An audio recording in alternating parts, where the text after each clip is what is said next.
Hello everyone, good morning, જય શ્રી કૃષ્ણ, રામ રામ સીતારામ તમને બધાને. સોરી, અત્યારે મોર્નિંગ નથી, અત્યારે થઈ ગઈ છે ઇવનિંગ, વાગ્યા છે સાંજના 6:30 અને આજે છે ક્રિસમસનો આગળનો દિવસ એટલે કે 24 તારીખ છે. તો અહીંયા છે ને આપણે સિટીમાં બધું બહુ લાઇટિંગ કર્યું છે ને બધું ડેકોરેશન ને બધું કર્યું છે. તો બસ જો એ જોવા જવાના છે અમે લોકો. તો એવો બધો પ્લાન છે અને ઘણું બધું ડેકોરેશન કર્યું છે એવું સિટીની અંદર. આપણે અહીંયા ઓસ્ટ્રેલિયાની નદી છે યારા, તો એ નદીમાં આખો લાઇટ શો છે ને એવું બધું છે. તો હમણાં બસ એ જોવા જઈએ છીએ. જવું તો ક્રિસમસના દિવસે કેવું હોય કે અહીંયા છે ને લોકો બધા પોતાની ફેમિલી સાથે વધારે રહે, આમ બહાર જવાનું ઓછું પ્રિફર કરે. તો ક્રિસમસના દિવસે એટલું પબ્લિક ઓછું હોય. આજે તમને ક્રિસમસ ઇવનિંગ છે આજે, તો ક્રિસમસના અહીંયાનો આ લોકોનો એક જ તહેવાર છે ક્રિસમસ. બીજા બધા તહેવારો તો કંઈ આવતા નથી. તો ક્રિસમસનું આ લોકોમાં થોડુંક બહુ વધારે હોય છે. તો લાઇટિંગને તમે જુઓ ને તો એટલું મસ્ત કર્યું હોય. તો બસ જો એ જોવા જઈએ છીએ હમણાં. તો બન્યા રહેજો બ્લોગમાં મારી સાથે એન્ડ સુધી. જો અમે લોકો નીકળી ગયા છે. તો અત્યારે વાગ્યા છે સાંજના 7:30, પણ એવો ને એવો દિવસ જેવું અજવાળું છે. જો તમને લાગે જ નહીં કે પાછળ અંધારું થયું છે. કેટલા વાગે સૂર્યાસ્ત થાય હમણાં? 9:30 જેવું થશે. 9-9:30 વાગે તો જરાક અંધારું થવાનું ચાલુ થાય. પણ હવે લાઇટિંગ જોવા જવું તો હવે રાતે જ જવાનું હોય તો વેઇટ કરતા હતા, પણ કે અંધારા જેવું થયું નહીં. યુકેમાં 10 વાગી જાય છે, અહીંયા થોડુંક વહેલું થાય છે, 9:30 જેવું થઈ જાય. તો પણ અમે નીકળી ગયા, તૈયાર થઈને નીકળી ગયા છે. ત્યાં તો નહીં, થોડું ઘણું હજી તો જશું સિટીમાં, કંઈક ખાશું પીશું, એક પૂજા પહેલાં કરશું, પછી ત્યાં તો કંઈક અંધારા જેવું થશે ને. ત્યાં લાઇટિંગ ચાલુ થઈ ગઈ હશે અત્યારે તો, જો કે થોડીક મજા આવશે. તો જો એવો બધો પ્લાનિંગ કરીને નીકળ્યા છે. લાગે તો એવું છે. જો મસ્ત સિટી દેખાય છે અહીંયાથી થોડુંક એકદમ આમ ઝાકળ જેવું થઈ ગયું છે.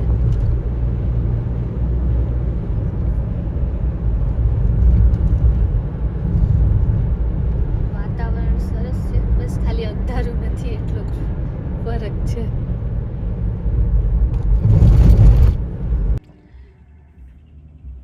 જો આ છે આપણું સિટી, થોડુંક દેખાય છે. જો મસ્ત એકદમ વ્યૂ આવે છે.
જો અહીંયા છે ને આ મેલબર્નમાં હુક ટર્ન છે, આખા વર્લ્ડમાં ક્યાંય એટલે ક્યાંય પણ આ નથી, અહીંયા હુક ટર્ન કહેવાય. અહીંયા આપણે કંઈક એના રૂલ્સ હોય છે અલગ. રાઈટમાં જવા માટે આપણે પહેલાં લેફ્ટ જવું પડે ને પછી ટર્ન લેવો પડે, એવું કંઈક છે, મને પણ પાક્કું નથી ખબર, પણ એવું છે અહીંયા. ત્યાં પણ આપણે સિગ્નલ છે ને ત્યાં પણ ઊભવું પડે. હું તમને એક દિવસ આખો હુક ટર્ન વિશે સમજાવીશ.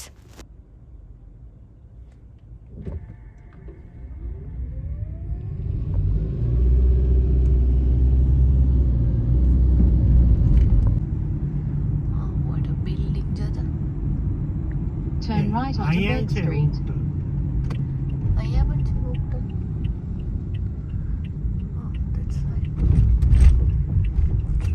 In 200 meters, turn right onto King Street, Princess Highway. એ તો ઓલું કે હું કહ્યું? યસ, અમે છે ને આવ્યા છે અહીંયા સિટીમાં જે જગ્યાએ ખાવા માટે. લગભગ 15-20 મિનિટથી પાર્કિંગ શોધીએ છીએ પણ પાર્કિંગ જ નથી મળતું, કારણ કે અહીંયા કેવું હોય કે પાર્કિંગના પણ અલગ અલગ રૂલ હોય. તો એ પ્રમાણે તમે અહીંયા કોઈ જગ્યાએ તમે 30 મિનિટ પાર્ક કરી શકો, કોઈ જગ્યાએ 2 કલાક કરી શકો, એ પણ પેમેન્ટ કરીને પણ તમે 2 કલાક જ પાર્ક કરી શકો. તો અહીંયા કોઈ પેઇડ પાર્કિંગ જેવું તો કંઈ હોય જ નહીં આપણે ઇન્ડિયામાં હોય એવું. તો એવો ઇસ્યુ આવે. પછી વળી પાછું જો આપણે 2 કલાકના પે કર્યા હોય ને પછી જો 3 કલાક જેવું થઈ જાય ને જો કોઈ ચેકિંગ માટે આવે તો દંડ આવે, ખોટી આપણે પેનલ્ટી આપવી પડે. તો અહીંયા થોડુંક એવું બધું છે. તો એના માટે ક્યારના પાર્કિંગ શોધી લો 15-20 મિનિટથી સિટીમાં માટા મારીને, પણ હજુ સુધી પાર્કિંગ નથી મળ્યું. એક જગ્યાએ જો રામ જોવે છે કે પાર્ક થાય કે નહીં. તો આ છે ને પાર્કિંગ એરિયા છે. હવે ત્યાં જો પેમેન્ટ કરે છે આવી રીતના, તો પે સ્ટેશન છે જોવા. તો અહીંયા છે ને આપણે પાર્ક કરીને પે કરવાના, આપણે અહીંયા 2 કલાક સુધી જ આપણે પાર્ક કરી શકીએ પે કરીને પણ. તો એમ તો 10 વાગ્યા સુધી અહીંયા લખ્યું છે, હવે આગળનું ખબર નથી. તો અમારે 8:15 તો વાગી ગયા છે, તો 2 કલાકનું કરીએ તો 10 તો વાગી જશે. તો જો આવી રીતના છે. હવે આ કંઈક આપણે હોટલ જેવું છે, તો એની બહાર છે આવી રીતના પાર્કિંગ. તો અહીંયા આ સિટીમાં છે ને કાર લઈને આવવાનો આ જ ઇસ્યુ આવે, તમારે બહુ બધું જોવું પડે તમારે.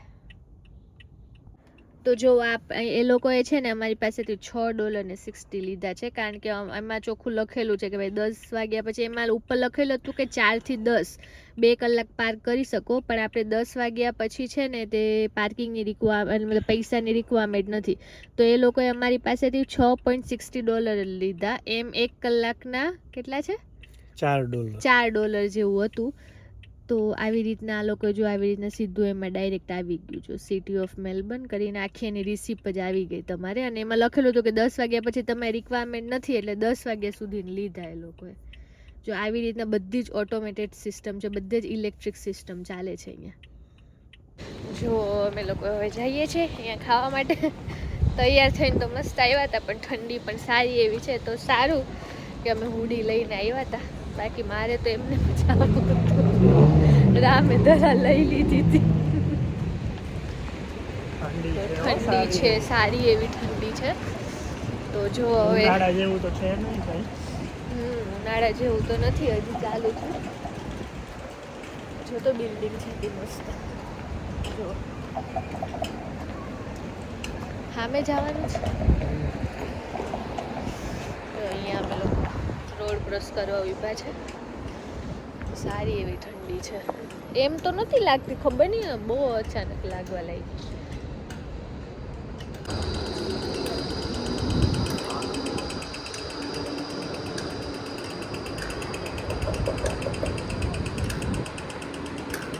જો કોઈ પણ બિલ્ડિંગ હોય ને તો બિલ્ડિંગની નીચે રિસેપ્શન એટલું મસ્ત હોય ને, તમારે મજા આવે. જો અત્યારે તો ક્રિસમસનું જો ડેકોરેશન બધે કરેલું છે, તો બહુ જ મસ્ત હોય. જો આ નીચે તમારે આવી રીતના પછી ઉપરથી આખી બિલ્ડિંગ ચાલુ થાય, એકદમ સરસ લાગે, મજા આવે. જો કોઈ પણ જગ્યાએ આવી રીતના બેસવાનું હોય, બધું જ હોય બિલ્ડિંગોની અંદર. અમે આવ્યા છે અહીંયા ચીલી ઇન્ડિયા કરીને એક ફાસ્ટ ફૂડ રેસ્ટોરન્ટ છે, મહારાષ્ટ્રન રેસ્ટોરન્ટ છે. તો ખાવા માટે આવ્યા છે fast food.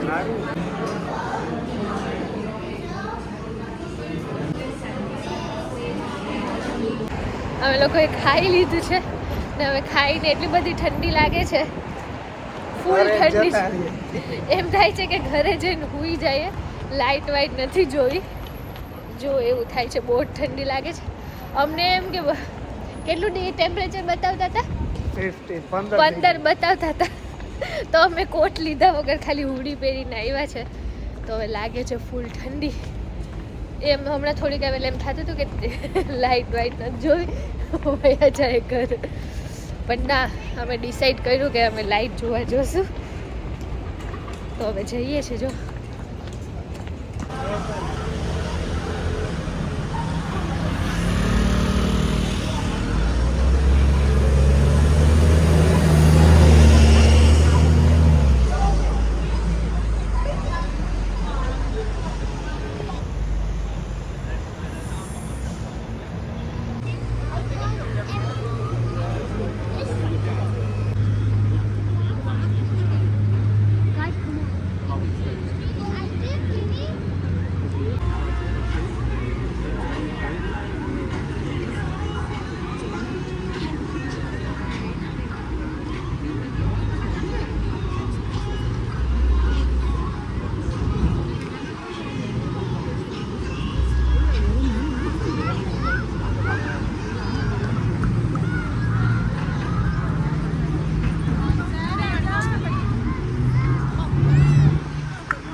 Tampoco le tampoco le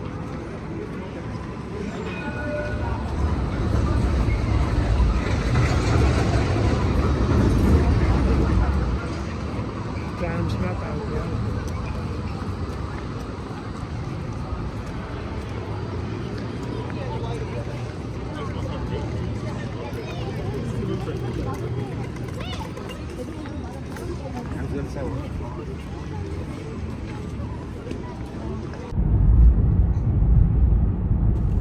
ચાલો તો હવે જઈએ ઘરે. જો અમે આવી ગયા છે ઘરે મસ્ત હરી ફરીને.